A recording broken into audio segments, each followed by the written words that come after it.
Chapter 16. The charge, the shock, the pain had started in his shoulder. The man in red's spine cracked and his arms jerked backward, fingers splayed, as if reaching for something behind him. All about his person snaked bright, hot electrical current, snapping and charring, blackening the metal walls around him. His eyes shot forth surging white energy. The man in red thought he heard someone on his communications device shouting. His arms were tense as steel, and he couldn't control them properly. Something was trying to take over his body. He strained as his finger touched the radio. If he could just get through. Power blasted his reaching hand in a static shock chaos, instantly reducing the Jadoon machinery to dust. There was a voice in his head telling him to be calm. Relax. It would all be over soon. Deep from within his own mind, the Time Lord demanded, "Who are you?" Bolts, shocks, attacked his two hearts. The man in red gasped. Falling to the floor, convulsing, desperately he reached for something. He was dragging himself, trying to get away. Away from what?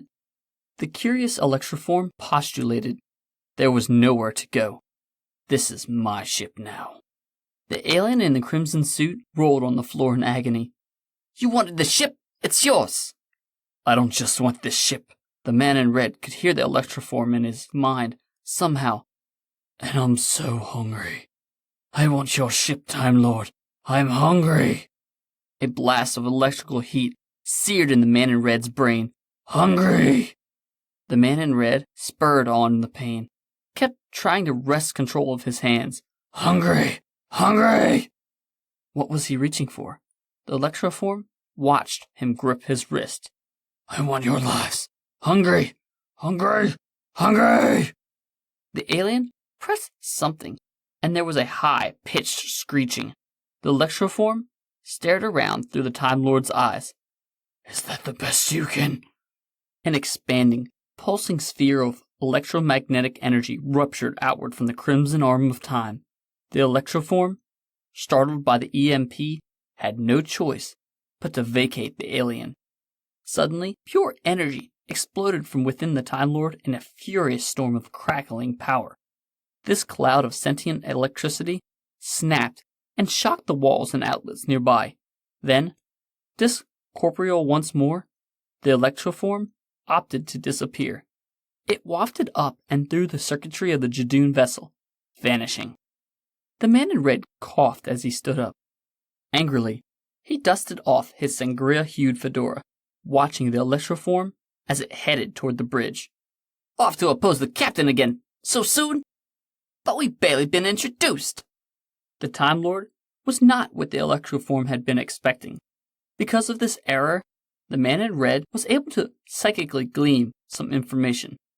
Particularly of interest to Traveler was the fact that the electroform had been taking over the captain of this ship periodically, the byproduct of which was driving the poor creature insane. In fact, the Jadoon craft had been sent to the Perseids on a wild goose chase. There was never anything really here at all for the Jadoon. The electroform, after having somehow been stranded on the Perseids, had possessed an officer in the Jadoon High Command, then ordered the payment retribution upon receipt of correct paperwork to the Perseids to catch a lift. Presumably. But to what destination? And for what purpose? The man in red punched buttons on his time watch furiously. The only data on the electroform race was outdated, and there were very few instances of encounters, even less instances of aggression. One file in particular pointed to an ostracized electroform which crashed on planet Earth in the United Kingdom during the 1950s. The report says the electrical being fed off of unsuspecting humans for a short time, then disappeared. No word of whom or what stopped it. The alien continued to ponder. If the captain was possessed, it would make sense that he stormed around his own ship, destroying communication systems so the electroform hiding inside wouldn't be caught.